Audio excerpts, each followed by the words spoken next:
खुशामदीद कहते हैं आपको प्रोग्राम में। मैं असदुल्ला खान हूँ। परदेश से देश तक एक ऐसा प्रोग्राम है नाज़रीन कि जिसमें हम ओवरसीज़ पाकिस्तानियों के मसाइल पाकिस्तान में हुकूमतों तक पहुँचाने की कोशिश करते हैं और उनके मसाइल को हल करने की कोशिश करते हैं। ये प्रोग्राम यूके में बहुत अरसे से ऑनर किया जा रहा है और वहाँ पर जो पाकिस्तानी मौजूद हैं उनके मसाइल को हल करने के लिए एक बहुत इफ़ेक्टिव अंदाज़ में इस प्रोग्राम ने कोशिश भी की है। अब आप ये प्रोग्राम कनाडा में भी देख सकेंगे और हम जानना चाहेंगे आज के इस पहले प्रोग्राम में कि कनाडा में जो पाकिस्तानी मौजूद हैं उनके सामने किस तरह के मसाइल हैं और किन मसाइल को वो पाकिस्तानी हुकूमत के सामने रखना चाहते हैं और किन मसाइल को वो हल करना चाहते हैं। अब जैसे यूके में मुकीम पाकिस्तानियों के बहुत सारे प्रॉब्लम्स में से एक प्रॉब्लम ये है और सबसे ज़्यादा बड़ा प्रॉब्लम ये है कि जो उनकी इन्वेस्टमेंट्स हैं पाकिस्तान में वो उनके बकौल सेफ़ नहीं हैं और उनकी ज़मीनों पर कब्ज़ा हो जाता है और उनकी ज़मीनों पर कब्ज़ा छुड़ाने के लिए वो कानूनी जंग लड़ते हैं। उसमें उनको दिक्कत का सामना करना पड़ता है क्योंकि वो ख़ुद यहाँ ग्राउंड पर मौजूद नहीं होते। तो आज के पहले प्रोग्राम में हम कनाडा के हवाले से देखना चाहेंगे कि वहाँ पर किस नौयत के मसाइल हैं और उनको कैसे एड्रेस किया जा सकता है। मेरे साथ जो मेहमान मौजूद हैं उनका तारुफ़ करवाता हूँ जी। अवैस इकबाल साहब मेरे साथ मौजूद हैं, सोशल वर्कर हैं, ओवरसीज़ पाकिस्तानी हैं, मुक़ीम हैं। अवैस इकबाल साहब बहुत शुक्रिया। खलीद रशीद साहब हमारे साथ मौजूद हैं, आप भी ओवरसीज़ पाकिस्तानी और MPP हैं मिसिसागा के। और ताबिश तौफीक साहब मेरे साथ मौजूद हैं, बिज़नेसमैन हैं, ओवरसीज़ पाकिस्तानी। तमाम मेहमानों को मैं खुशामदीद कहता हूँ। सबसे पहले अवैस इकबाल साहब, आप एक सोशल वर्कर भी हैं, तो बताइएगा कि पाकिस्तानियों को किस नौयत के प्रॉब्लम्स का सामना है वहाँ पर। देखिए, इसको पहले तो बहुत शुक्रिया, आपने हमें मौका दिया और कनाडा को आपने इस हवाले से जो है वो नेशनल लेवल के ऊपर शामिल किया। तो अगर यहाँ पे जो कैनेडियंस और पाकिस्तानी ओरिजिन कम्युनिटी है, जो हम पाकिस्तान से यहाँ पर आ बैठे हैं ओवरसीज़ पाकिस्तानी, तो हमारे डिफरेंट किस्म के मसाइल हैं। बाज़ औक़ात जो है वो लोकल कम्युनिटी के हवाले से भी होते हैं और पाकिस्तान के हवाले से भी। जैसे आपने कहा कि वहाँ पे जो हमारी इन्वेस्टमेंट्स हैं प्रॉपर्टीज़ के अंदर, दीगर और मामलात में, और कनाडा चूँकि यूके का आपने जब मुकाबला किया तो यूके से 6 घंटे की फ़्लाइट है और कनाडा से जाना और भी मुश्किल काम है। तो इतना आसान नहीं है वहाँ पे इदारों से जाके फ़ाइट करना और एक विंडो से दूसरी विंडो पे जाना और किसी इस तरह के मामलात को छुड़ाना। तो उसमें जो अहम बात है, दिनों मौलाना तारिक जमील साहब भी जब इन्होंने कनाडा का विजिट किया तो एक बड़े जलसे में उन्होंने ये बात कही, यहाँ पे लोगों को एड्रेस किया कि अगर आप कनाडा में रहते हैं या दूसरे मुल्कों को आपने चुन लिया है तो अपनी इन्वेस्टमेंट्स वहाँ करें जहाँ आपके करीब मौजूद हो, जहाँ सारे मामले नहीं। मैं आपको बताने का मेरा मकसद ये है कि ये जो चीज़ है वो ट्रस्ट आज तक इस्टेब्लिश नहीं हो सका कि क्या हुकूमत जो है वो चाहे सिंध की हो, पंजाब की हो या कौमी हो, क्या वो ओवरसीज़ पाकिस्तानियों के मसाइल हल करा सकती है। बिल्कुल सही है। अच्छा, ताबिश तौफीक साहब, आप एक बिजनेसमैन हैं, बिज़नेस कम्युनिटी को किस तरह के मसाइल का सामना है? और यहाँ एक तो है कि वहाँ पर कुछ मसाइल हैं, लेकिन एक उनके अपना होम टाउन जो है, जो पाकिस्तान है, वहाँ से कुछ प्रॉब्लम्स हैं जो वो कैरी करके जाते हैं या यहाँ पर उनको कुछ प्रॉब्लम्स को फेस करना पड़ता है। तो मजमूई तौर पर किस तरह की चीज़ें हैं जिनको एड्रेस करना चाहिए हमें इस प्रोग्राम में अपने आने वाले दिनों में? बिल्कुल सर, बहुत बहुत शुक्रिया आपका प्रोग्राम में लेने का। Thank you very much. बहुत सारी ऐसे इश्यूज हैं सर, जो लोग यहाँ पर आते हैं पाकिस्तान से, उनके लिए शमूल जो यहाँ पे अच्छा अर्न कर रहे हैं उनके लिए, इन्वेस्टमेंट के लिए।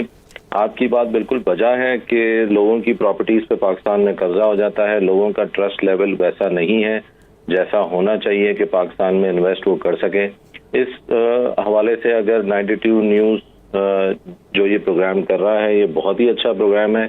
अगर लोगों का ट्रस्ट डेवलप हो जाता है पाकिस्तान में इन्वेस्टमेंट के हवाले से, तो यहाँ से बहुत ज़्यादा इन्वेस्टमेंट्स पाकिस्तान जा सकती हैं, जिससे पाकिस्तान को ज़राए मुबादला डॉलर्स की मद में मिल सकता है। दूसरी तरफ जो लोग यहाँ पे माइग्रेट होकर आ रहे हैं उनके लिए भी हम ऐसे प्रोग्राम शुरू कर सकते हैं जिसमें उनके लिए गाइडेंस हो। जैसे मिसाल के तौर पे फॉर एग्जांपल, मेरा रियल एस्टेट का बहुत अच्छा बिजनेस है, मैं रियल एस्टेट इन्वेस्टमेंट्स बहुत करता हूँ। तो हम रियल एस्टेट इन्वेस्टमेंट से रिलेटेड आगाही लोगों तक पहुँचा सकते हैं कि कौन से एरियाज हैं जहाँ पे इन्वेस्टमेंट के रिटर्न्स बहुत अच्छे हैं, कौन सी चीज़ है जिनमें इन्वेस्टमेंट की जा सकती है। इसी तरह और मुख्तलिफ बिजनेसेस हैं, मैन्युफैक्चरिंग की तरफ लोगों को गाइड किया जा सकता है। तो बहुत सारी ऐसी जगहें हैं जहाँ पे काम करने की ज़रूरत है। बहुत अच्छी काविश है आपकी, आपको ऊपर वाला कामयाब करें। Thank you. खलीद रशीद साहब, आपका क्या ख्याल है? सर, आपके भी एक्सपीरियंसेस हैं, आप लोगों के मसाइल को देखते हैं, डील करते हैं, आपके ख्याल में क्या प्रॉब्लम्स हैं जी पाकिस्तानियों के? बिस्मिल्लाहिर्रहमानिर्रहीम। सबसे पहले तो thank you so much for having us on your show जी। जनरली जो हम पाकिस्तानियों के प्रॉब्लम्स, जैसा कि अभी हमारे जो दो गेस्ट और हैं उन्होंने भी यही बात करी कि खासतौर पे इकोनॉमिक डेवलपमेंट साइड पे जो है वो काफ़ी इश्यूज फेस करते हैं। Being a provincial parliament, member of provincial parliament, हम लोग अक्सर ये देखते हैं कि जो हमारी कम्युनिटी के लोग हैं they want to go to Pakistan और एक बिजनेस कनेक्शन बनाना चाहते हैं जी। यहाँ से पाकिस्तान इन्वेस्टमेंट लेके जाना चाहते हैं, लेकिन प्रॉब्लम्स फेस करते हैं कि वहाँ पे जो सबसे बड़ा एक अनसर्टेनिटी और सिक्योरिटी का जो एक इशू अक्सर देखने में आता है, उसकी वजह से काफ़ी जो बिजनेस कम्युनिटी है वो दे बिकम रिलक्टेंट। और यही वजह है कि जब हम ख़ास तौर पे जब हम पाकिस्तानी कॉन्सुलेट या पाकिस्तानी एम्बेसी के साथ हम लोग जब डिस्कशंस करते हैं तो हम यही बात करते हैं कि कम्युनिटी जो है माशाल्लाह से they are very successful here in Canada. हमारी जो पाकिस्तानी कम्युनिटी है जैसे बड़े बड़े बिजनेसमैन हैं और हम पाकिस्तान में काफ़ी इन्वेस्टमेंट जो है वो लेके जा सकते हैं and it can be a two way trade as well too. देखें ना, हम पाकिस्तान के जो पड़ोसी मुल्क है उसके साथ इन्वेस्टमेंट कर रहे हैं, कनाडा करता है, तो फिर पाकिस्तान के अंदर हम वो इन्वेस्टमेंट क्यों नहीं कर सकते। सही है। तो कली साहब, आपने कहा कि रिलक्टेंट हैं लोग, आपके ख्याल में रिलक्टेंस की वजह क्या है? फाइंडिंग्स क्या होंगी आपकी? जो हम लोग सुनते हैं ख़ास तौर पे कम्युनिटी के लोगों की तरफ से, वो सबसे बड़ा एक ट्रस्ट का इशू है। जैसा आपने अपने प्रोग्राम के शुरू में कहा कि यूके के अंदर जब आप ये शो कर रहे हैं तो लोग कहते हैं कि अगर हम पाकिस्तान में हमारी जो इन्वेस्टमेंट्स है whether they are going to be secured और नॉट, ये एक सबसे बड़ा इशू जो है। और ओवैस भाई भी शो में है, I think he can vouch for it कि लोग अक्सर इस बात की वजह से रिलक्टेंट हो जाते हैं कि जो हम इन्वेस्टमेंट वहाँ करने जा रहे हैं, इवन कि अगर एक हम छोटी सी ज़मीन भी ख़रीदना चाहें तो कल को ये ना हो कि वो हमारी ज़मीन जो है उस पर कोई और कब्ज़ा कर ले। तो चूँकि देखें ना, यहाँ पे लोग जो हैं वो बहुत मेहनत, दुनिया में हर जगह लोग मेहनत करते हैं और कनाडा में भी जो हमारी कम्युनिटी वो बहुत मेहनत करती है, बहुत मेहनत से पैसे कमाते हैं। और जब वो ये देखते हैं कि हमारी इन्वेस्टमेंट अगर हम पाकिस्तान लेके जाएं और वो सिक्योर ना हो तो फिर वो कहते हैं कि इससे अच्छा है कि हम यहीं पे कुछ कर लें। सही है। तो ये वैसे इकबाल साहब, आपके ख्याल में ये जो ट्रस्ट डेफिसिट है इसको कैसे ब्रीच किया जा सकता है? क्या स्टेप्स लिए जा सकते हैं? आप हुकूमत को या जुल्फी बुखारी साहब को क्या रिकमेंडेशन देंगे अपनी तरफ से ताकि बिज़नेस को यहाँ से इन्वेस्टमेंट्स पाकिस्तान में भी आएँ? ये जो एक टू वे ट्रेड की बात हो रही है और एक कॉन्फिडेंस बढ़े, आपके ख्याल में कैसे हो सकता है?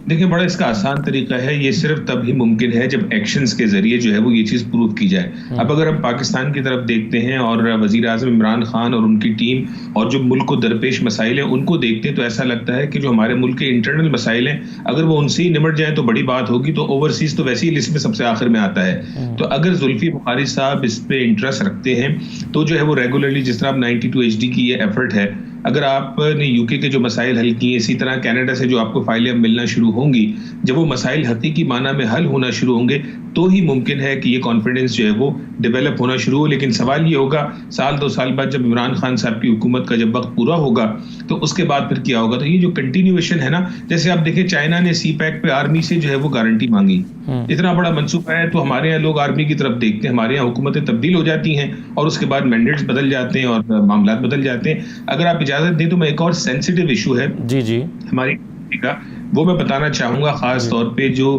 पाकिस्तान में जो लोग हमें देख रहे हैं, सुन रहे हैं, उनके हवाले से ये इन्वेस्टमेंट, ये प्रॉपर्टी तो एक इशू है ही असद साहब, लेकिन एक और इशू ये है, और कलीद साहब भी मौजूद हैं, ताबिश साहब भी मौजूद हैं, ये इस पे ऐड भी कर सकते हैं कि यहाँ पे वो ये रहा है कि जब पाकिस्तानी 15, 20, 30 साल पहले यहाँ पे आके आबाद हुए, अपनी स्ट्रगलिंग की फेज से गुजरे, अब उनके बच्चे उस सतह पे आ गए जब उनकी शादियां होने लगी हैं। अच्छा, हमारे जिस कल्चर से हम आए वहाँ पे अगर आपकी बेटी यहाँ पे पली पड़ी बड़ी हुई है, अब अगर वो अपनी पसंद की शादी करना चाहती है तो बहुत सारे पेरेंट्स उसको बर्दाश्त नहीं कर सकते। तो ऐसे में हमने कुछ केसेस ऐसे भी देखे कि जहाँ पे पेरेंट्स ने अपनी बच्चियों को पाकिस्तान घुमाने फिराने की जो है वो कहानी करके तो पाकिस्तान लेकर के गए और वहां पे अपने भाई के बेटे से या चची की बेटी से जिससे भी वहां पे उनकी शादी कर दी बगैर बताए। वो फोर्स्ड मैरिजेस हो गई। अब वो बच्चियां जो कैनेडियन सिटीजन हैं उनको फोर्सफुली पाकिस्तान ले जाया गया, वहां उनकी शादी करा दी गई। फिर कुछ ऐसे भी केसेस देखे, फिर यहाँ पे हुकूमत की मदद से, कैनेडियन गवर्नमेंट की मदद से उन लड़कियों को वहां से वापस लाया गया क्योंकि उनकी इंटेंशंस नहीं थी। तो पैगाम मेरा ये कि सिर्फ ये नहीं कि हमें पाकिस्तान से ही हल चाहिए, हमारे अपने इश्यूज भी। तो वो पेरेंट्स जब यहाँ पे किसी के साथ शादी का मामला तय हो तो इसकी भरपूर छानबीन करें कि ऐसा तो नहीं है कि बच्ची को जबरदस्ती पाकिस्तान लाके शादी करा दी गई है, बाद में दोनों खानदानों के लिए बहुत सारी मुश्किलात क्रिएट होती हैं। बिल्कुल सही है। अच्छा खलील साहब, ये बताइए कि इस वक्त पाकिस्तानियों के लिए इमिग्रेशन पॉलिसी वहाँ पर कैसी है? सख्त है, नरम है? बहुत सारे लोग जो यहाँ से जाकर वहाँ पढ़ना चाहते हैं, जॉब करना चाहते हैं या वहाँ मुस्तकिल रिहाइश इख्तियार करना चाहते हैं, आप क्या उन्हें इनवाइट करेंगे? आप समझते हैं कि ये उनके लिए आसान है? किन चैलेंजेस का उनको सामना है? कैसे आप एडवाइस करेंगे उन लोगों को? जी हाँ, तो बेसिकली जो एक सबसे बड़ा चैलेंज है वो क्योंकि जो हमारी कॉन्सुलेट्स हैं, बोथ पाकिस्तानी और Canadian consulate, they have to have a relationship जहाँ पे ये लोग एक कॉन्फिडेंस बिल्ड करें कि जो पाकिस्तानी स्टूडेंट्स जो हैं वो कैनेडियन यूनिवर्सिटीज़ के लिए जो अप्लाई कर रहे हैं, they are going to come to Canada, they are going to study and they are going to become part of the system here.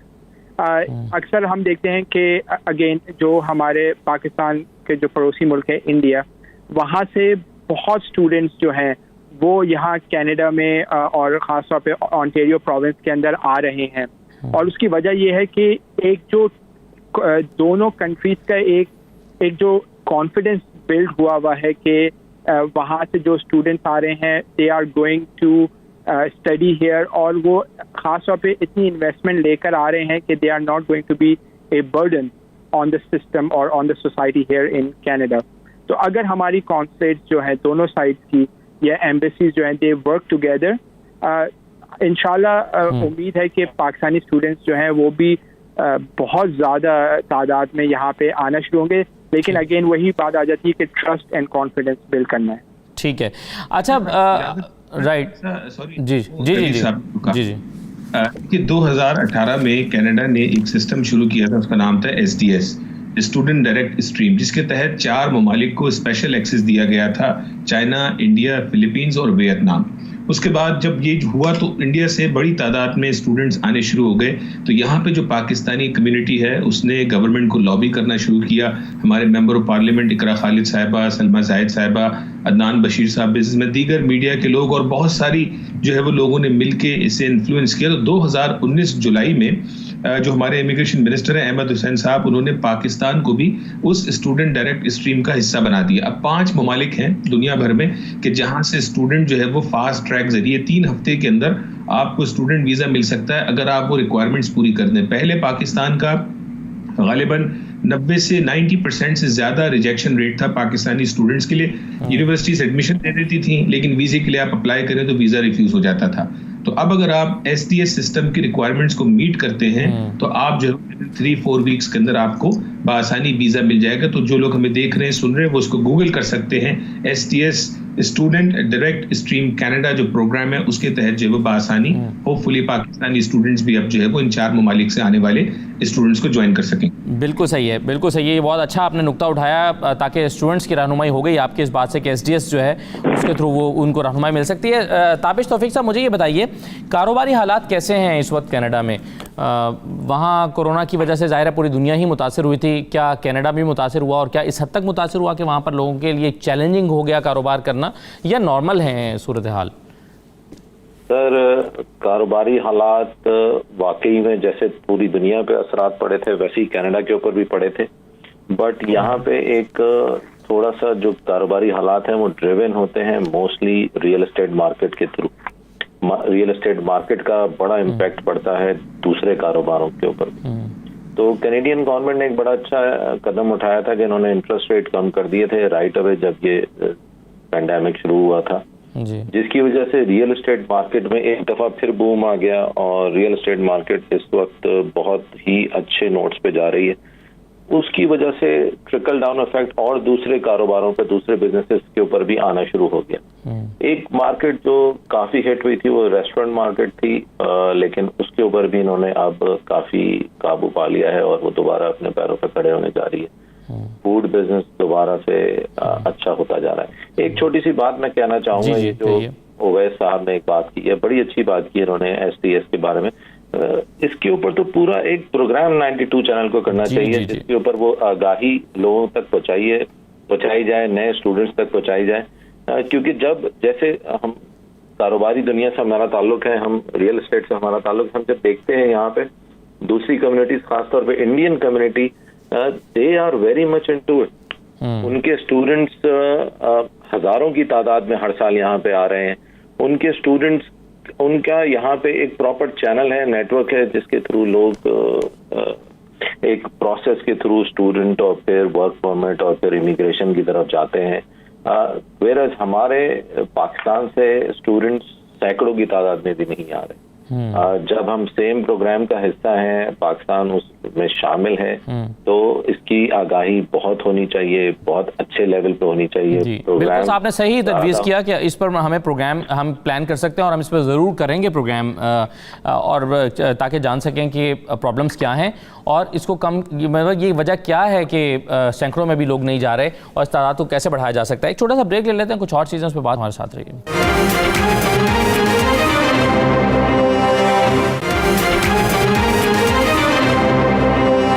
दोबारा आपको खुशामदीद कहते हैं। कलीद रशीद साहब, एक परसेप्शन ये है कि पाकिस्तानियों के लिए कनाडा का वीज़ा हासिल करना, चाहे वो विजिट वीज़ा क्यों ना हो, वो मुश्किल काम है। क्या ये परसेप्शन दुरुस्त है आपके ख्याल में, और अगर दुरुस्त है तो इसकी वजह क्या है?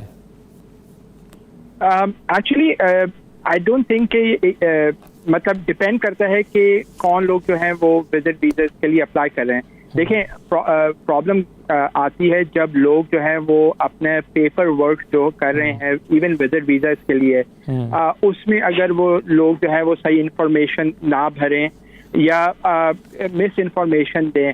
काफ़ी ऐसे लोग हैं जिनको मैं खुद पर्सनली जानता हूं कि उन लोगों ने वीज़ा एप्लीकेशन भरी और लेकिन उसके अंदर वो मतलब इनकम्प्लीट या रॉन्ग इंफॉर्मेशन उन्होंने भरी। अब लोगों को ये समझना चाहिए कि जब आप किसी एम्बेसी के अंदर जाते हैं वीज़ा के लिए या कॉन्सुलेट के अंदर जाते हैं, तो वहाँ पे जो लोग बैठे हुए हैं वो तो पूरी आपकी हिस्ट्री सर्च कर लेंगे। तो यही वजह है कि अक्सर होता है कि पाकिस्तान के वीज़ा जो हैं वो रिजेक्ट हो जाते हैं, क्योंकि जो लोग हैं यहाँ पर जो वीज़ा से इशू कर रहे हैं वो फिर यही देखते हैं कि वहाँ से जो विजिट वीज़ा के लिए आने वाले लोग हैं वो विजिट करके यहीं पे रुक जाएंगे और वापस नहीं जाएंगे। एक सबसे बड़ा इशू जो है वो ये है, और इसमें आई थिंक ओवैस भाई जो है वो और भी ज़्यादा ऐड कर सकते हैं विजिट वीज़ा के। जी ओवैस साहब, आप ऐड करना चाहेंगे उसमें? जी बिल्कुल। देखिए, विजिट वीज़ा का मामला तो हमेशा से बिल्कुल वो एक गैम्बलिंग शुमार होता है कि आप अप्लाई करें, किसी को मिल गया तो ताज्जुब होता है, किसी को नहीं मिला तो हैरत होती है कि इनको भी नहीं मिला।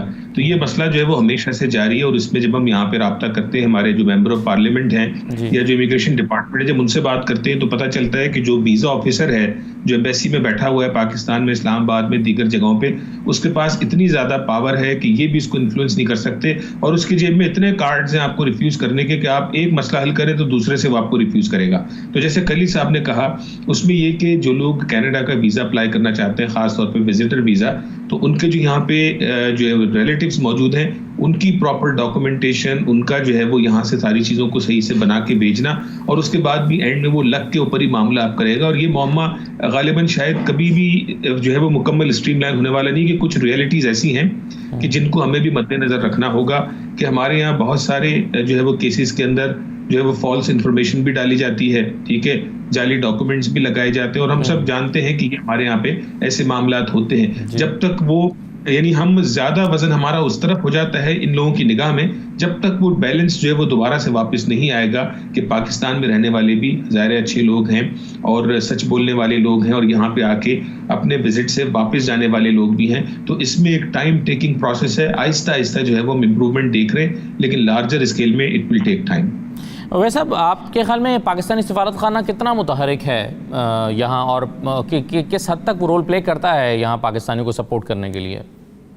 जी, ये बड़ा अच्छा आपने सवाल किया। पाकिस्तानी सफारत खाने का मसला ये है कि इनकी जो हमारे हाई कमिश्नर होते हैं या कौंसल जनरल होते हैं, उनकी तैनाती 2 साल या 3 साल तक की होती है।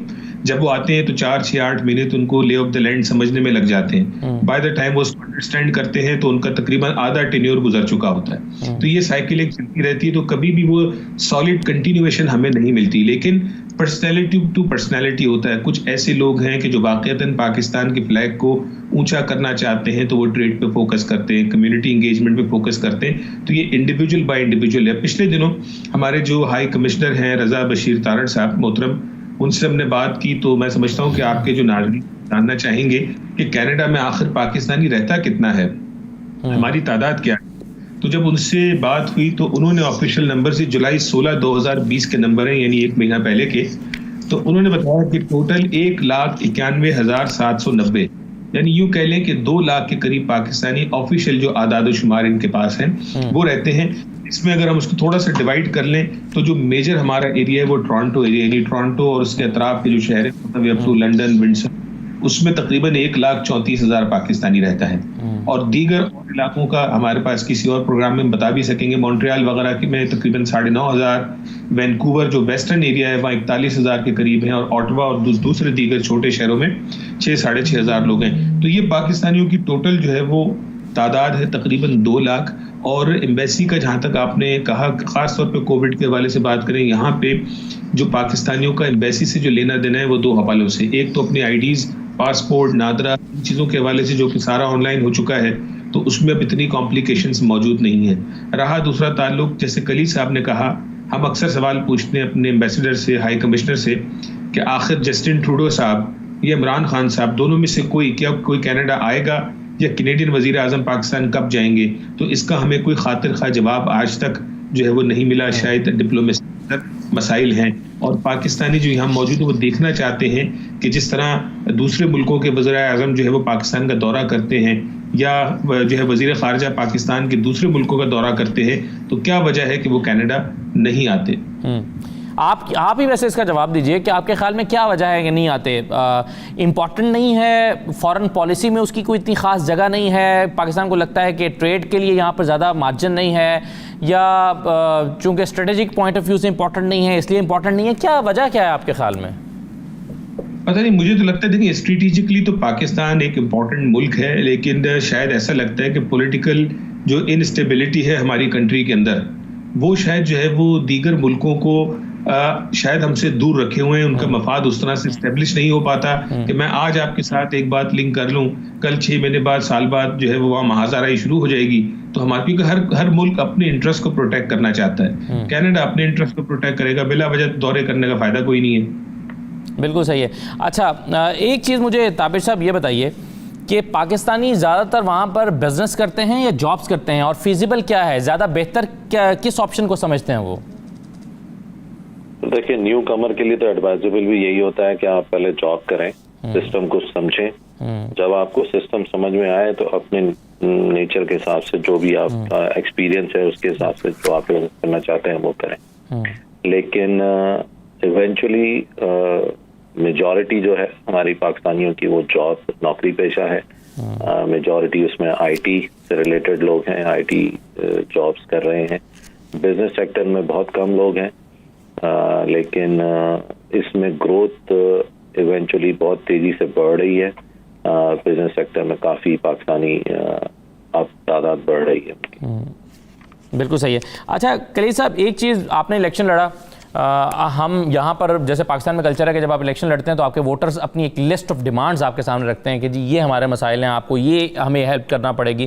क्या, एक तो ये बताइए कि वहाँ पर भी ऐसा ही कल्चर है, और दूसरा ये कि अगर पाकिस्तानियों ने कुछ लिस्ट ऑफ डिमांड आपके सामने रखी होगी तो जनरली किस तरह के प्रॉब्लम्स हैं पाकिस्तानियों को जो वहाँ पर वो फेस करते हैं? तो देखें, जब आप दुनिया में खैर कहीं भी आप इलेक्शन लड़ें, जैसे हम यहाँ प्रोविंस ऑन्टेरियो के अंदर जो हम जब इलेक्शन के लिए हम लोग खड़े हुए थे, तो बेसिकली जो पाकिस्तानी कम्युनिटी है उसके अलावा जो अदर कम्युनिटीज़ हैं, उन लोगों की हर किसी की अपनी एक इश्यूज होते हैं जिनको वो चाहते हैं कि आप पार्लियामेंट के अंदर उन इश्यूज को रेज करें। जैसे पाकिस्तानी कम्युनिटी है, वो जाहिर सी बात है कि उनका जो सबसे बड़ा एक इशू होता है जो है वो है कि इमिग्रेशन, विजिट वीजा, उसके अलावा जॉब अपॉर्चुनिटीज, उसके अलावा जो है आप जैसे हमने शुरू में प्रोग्राम में जब आपका जो पहला क्वेश्चन था कि टू वे ट्रेड, इन्वेस्टमेंट, इसके बारे में लोग जो हैं वो कहते हैं कि जब आप पार्लियामेंट के अंदर जाएं तो इन इश्यूज को रेज करें।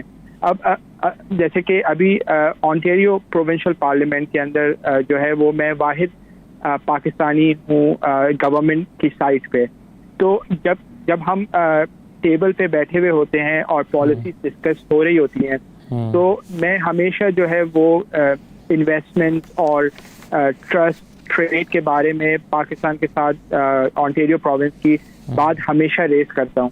तो और चूंकि वजह यही है कि हम चाहते हैं कि पाकिस्तान का और कनाडा पर खास तौर पे ऑन्टेरियो प्रोविंस का ट्रेड स्टार्ट हो, ताकि इससे जॉब अपॉर्चुनिटीज भी और क्रिएट होंगी और हमारी कम्युनिटी जो पाकिस्तानी कम्युनिटी है they are going to thrive इंशाल्लाह।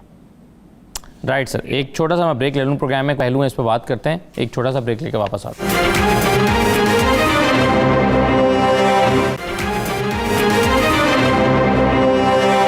प्रोग्राम में आपको दोबारा खुशामदीद कहते हैं। एक चीज़ मुझे वैसा बताइए, आपने खुद ही एक जिक्र किया प्रोग्राम में के शुरू में, एक डिफरेंट तरह का मसला है, वो ये है कि वो पाकिस्तानी जो वहाँ पर 20 साल से 30 साल से मुकीम हैं, उनमें से कुछ लोग अपने बहुत छोटे बच्चों को साथ लेकर गए थे, कुछ के बच्चे वहीं पर पैदा हुए, वो कैनेडियन नेशनल भी हैं। अब जब वो बच्चियाँ बड़ी हो गई तो वहाँ पेरेंट्स, पाकिस्तानी पेरेंट्स जो हैं वो वहाँ बच्चों की शादी नहीं करना चाहते और वो उनको ज़बरदस्ती लेकर पाकिस्तान आ जाते हैं। कुछ फैमिलीज़ को मैं भी जानता हूँ। अब आप ये वहाँ जब यहाँ पर पाकिस्तानी वो बच्चे आ जाते हैं जिन्होंने अपनी उम्र वहाँ 15-20 साल 18-20 साल वहाँ गुजारे हैं, वो यहाँ आकर एडजस्ट नहीं कर पाते और वो वापस जाना चाहते हैं।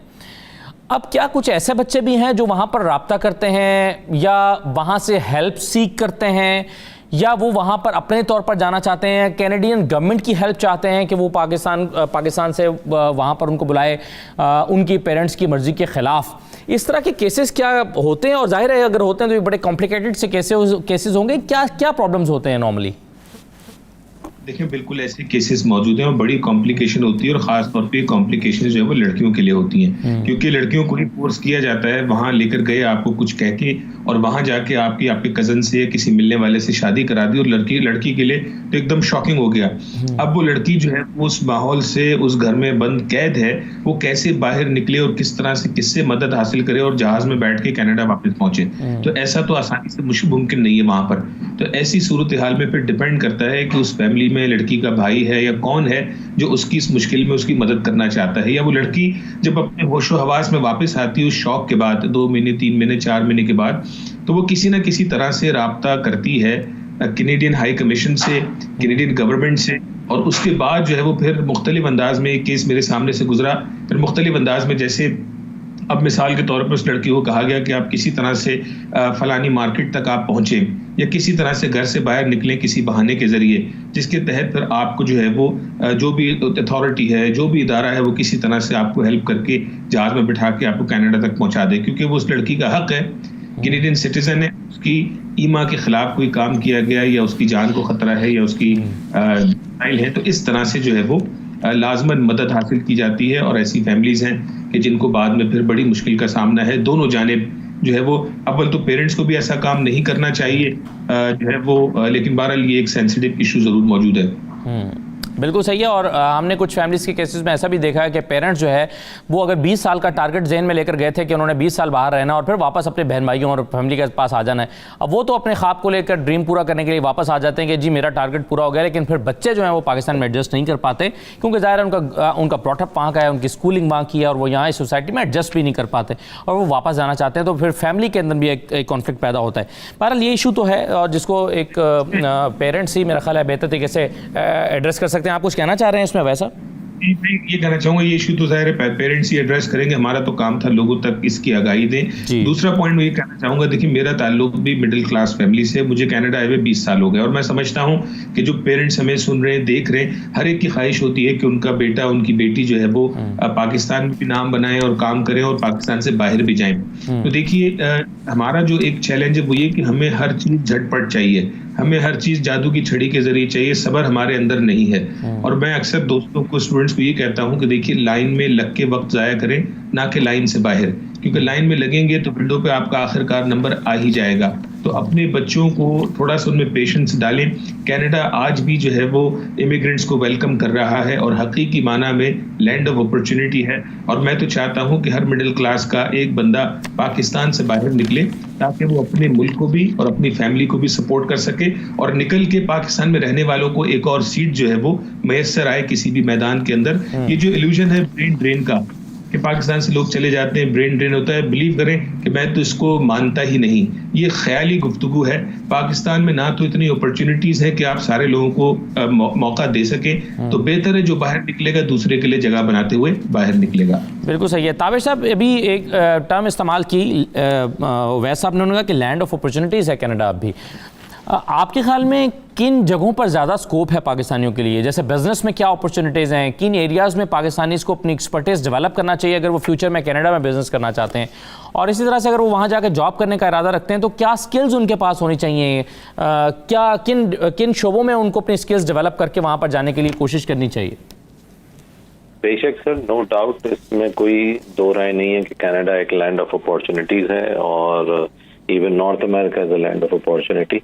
पाकिस्तानियों के लिए सर देखें, यहाँ पे जो है ना, आपकी इट डिपेंड्स कि आपकी क्या फील्ड है, आपका एक्सपीरियंस किस फील्ड में है। आप किसी भी फील्ड में चले जाएं, अगर आप मेहनत करेंगे, आप ईमानदारी से काम करेंगे, यहाँ पे जो सक्सेस रेट है वो बहुत अच्छा है। मैंने देखा है रेस्टोरेंट बिजनेसेस में भी लोग बहुत तेजी से और बहुत ऊपर गए हैं। बहुत अच्छे अच्छे नाम हैं पाकिस्तानी रेस्टोरेंट्स के, जिन्होंने बहुत स्पीडी उनकी ग्रोथ रेट है। इसी तरह मैन्युफैक्चरिंग में भी है, इंपोर्ट एंड एक्सपोर्ट में भी है, इसी तरह गाड़ियों की कार सेल्स में भी है, ट्रकिंग लाइन में भी है, यू नेम इट। ट्रेड्स हैं मुख्तलिफ, उसमें बहुत सारे लोग बहुत जल्दी से ग्रो करते हैं। बट मेहनत शर्त है, जितनी मेहनत आप कर रहे हैं, ऑनेस्टी, तो जो जिस तरह से पाकिस्तान में आप मेहनत कर रहे हैं, सेम मेहनत अगर यहाँ पे की जाती है तो वो उसका रिजल्ट यहाँ पे बहुत अच्छा और तेजी से मिलता है। बिल्कुल सही है। यही सवाल अगर मैं कलीद साहब आपके सामने रखूं तो आप क्या कहेंगे इस पर?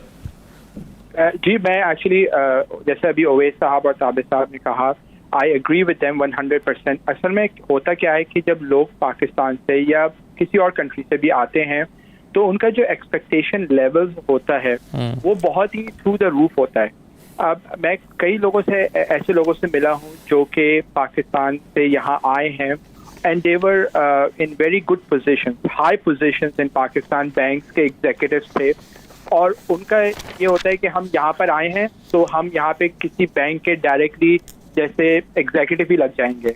ऐसा नहीं होता है। यहाँ पे जब आप आते हैं तो आप पहले यहाँ का सिस्टम सीखते हैं, और लोगों, आप किसी भी मुल्क चले जाएं, इवन आप यूके चले जाएं, यूएस चले जाएं, पहले आपको वहाँ का सिस्टम सीखना होता है। और जैसा कि अभी आपने कहा, ओवैस साहब ने कहा था कि लैंड ऑफ अपॉर्चुनिटीज, बिल्कुल, जब लोग यहाँ पर आते हैं इमिग्रेट करके तो थोड़ी सी स्ट्रगल होती है शुरू में, जैसे कि शुरू के 3 से 6 महीने या अक्सर कभी कभी 1 साल लग जाता है स्ट्रगल में। लेकिन जब आप एक सिस्टम का हिस्सा बन जाते हैं, देन जो देयर आर नो लिमिट्स। और मैंने खुद देखा है कि कई ऐसे लोग हैं और जो इमिग्रेट करके पाकिस्तान से कनाडा आए हैं और अब माशाल्लाह से they are like in very high position. हमारे यहाँ पे कुछ ऐसे बिजनेसमैन हैं जो पाकिस्तान से यहाँ आए, शुरू में स्ट्रगल करी, और आज जो है वो तकरीबन millions and millions of dollars के वो बिजनेस कर रहे हैं।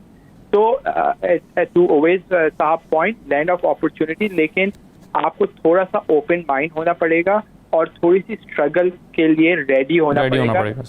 एयरपोर्ट पे उतरते ही आपको एग्जीक्यूटिव या हाई लेवल की जॉब नहीं मिलेगी। बिल्कुल सही है। मैं ऐसा एक छोटा सा ब्रेक ले लूँ मैं, और ये जो कहा गया कि सिस्टम सीखना पड़ता है कि आप जाएं, सिस्टम सीखने के लिए क्या करना पड़ता है? क्या कि ये एक ऑप्शन है कि अगर आप वहाँ पर मूव कर रहे हैं, आप कुछ बुनियादी तालीम पहले से हासिल करके आ जाएं, या फिर वहाँ पर आपको एनवायरनमेंट में रहते हुए ये चीज़ें समझना पड़ेंगी, या दोनों चीज़ें हो सकती हैं? एक छोटा सा ब्रेक ले लेते हैं ये, और इससे से 1-2-3 और सवाल हम करेंगे। एक मुख्तसर ब्रेक के बाद वापस आते हैं।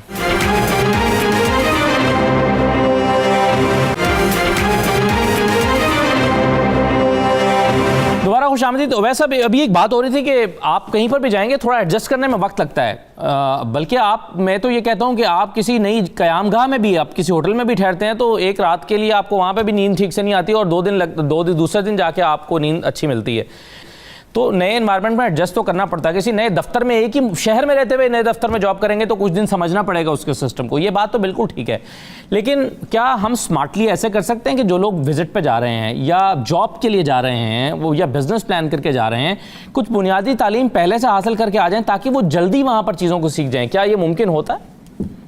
बिल्कुल लाजमन मुमकिन है। आपने एक शहर, एक दफ्तर और इन तरह की मिसालें आपने भी देखी। हम तो कनाडा अपना जो है वो एक ऐसे इन्वायरमेंट में आते हैं जहाँ मज़हब भी और है, जहाँ पे ज़बान भी और है, जहाँ पे कल्चर भी और है, सब कुछ छोड़ छाड़ के हम यहाँ पर आ रहे होते हैं। देखिए कॉन्सेप्ट है जो चूंकि उसको अगर इस्लामिक लेंस से भी देखा जाए, कुरान करीम में भी अल्लाह ने इरशाद फरमाया कि हर इल्म वाले के ऊपर एक इल्म वाला है।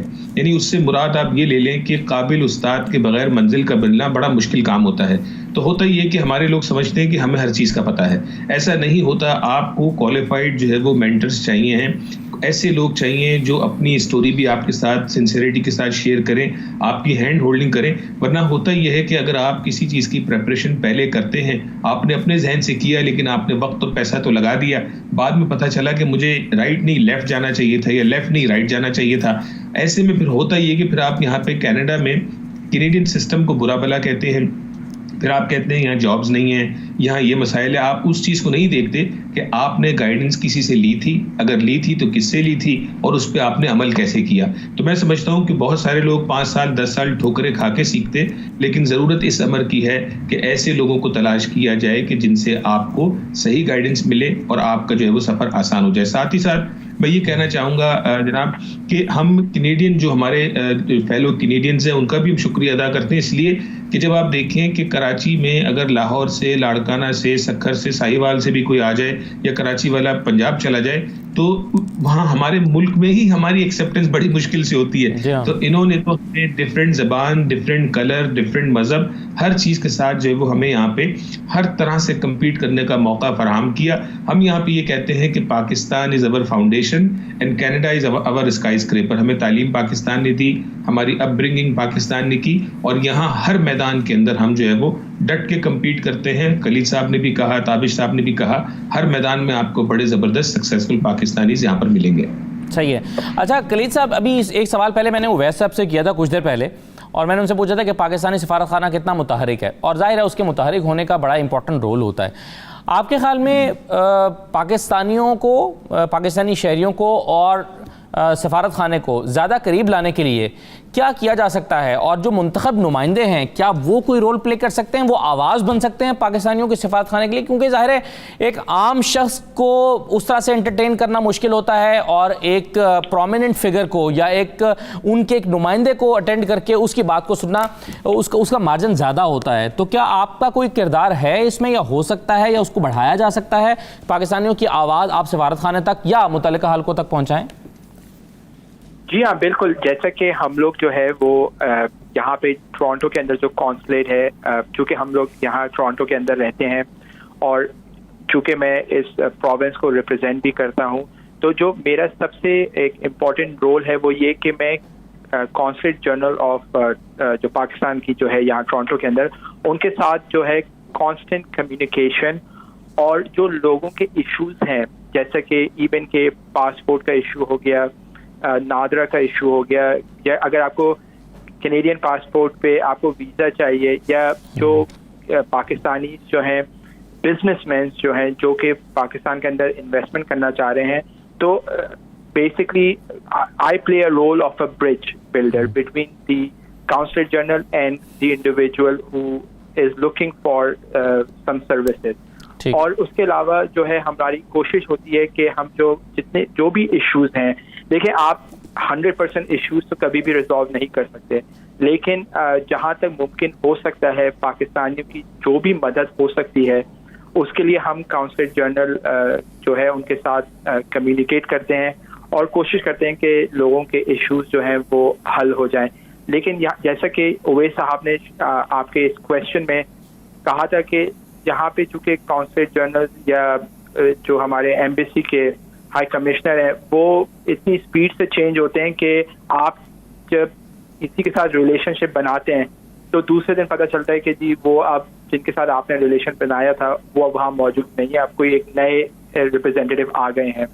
तो जब आप कोई एक कम्युनिकेशन करना चाहते हैं, एक रिलेशनशिप बनाना चाहते हैं, उसके लिए आपको एक लॉन्ग स्टैंडिंग रिलेशनशिप की ज़रूरत होती है, ठीक। और वो एक सबसे बड़ा एक इशू है यहाँ पर जिसको हम अक्सर फेस करते हैं। जी बहुत शुक्रिया खलीद रशीद साहब, बहुत आपने पाकिस्तान के लिए बहुत मुफीद बातें की। आई एम श्योर कि बहुत सारे लोगों को अवेयरनेस मिली होगी, बहुत सारे लोगों को हौसला मिला होगा, वैसा सब आपने भी। और ताबिश तौफीक साहब आपका भी बहुत शुक्रिया, आप सबकी कंट्रीब्यूशन बहुत ज़बरदस्त है इस प्रोग्राम में, मैं आपका शुक्रिया अदा करना चाहूँगा। इसके साथ ही मुझे इजाज़त दीजिएगा, अल्लाह हाफ़िज़।